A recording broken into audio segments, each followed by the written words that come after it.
పవన్ కళ్యాణ్ ఏమంటాడు, ఊర్లో పెళ్ళికి ఎవడో హడావిడైంది, పక్కన ఎక్కడో తమిళనాడు రాష్ట్రంలో ఎన్నికలైతే అక్కడెక్కడో వాళ్ళెవరో సింగిల్గా పోటీ చేసి గెలిస్తే దానికి ఇక్కడికి సంబంధం అయింది, ఆంధ్రప్రదేశ్ వేరు తమిళనాడు వేరు అంటున్నావు.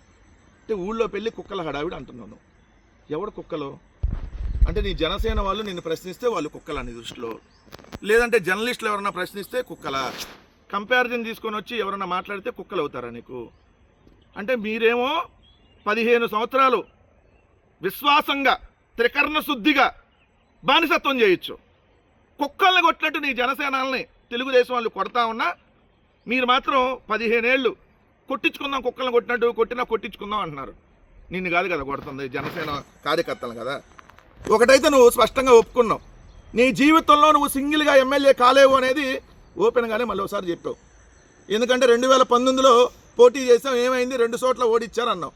2019లో కూడా నువ్వు సింగిల్గా పోటీ చేయాల, తెలుగుదేశంతో కలిసి పోటీ చేయాల, అంతే. తెలుగుదేశంతో విడిగా పోటీ చేసావు, తెలుగుదేశం మద్దతుతోనే.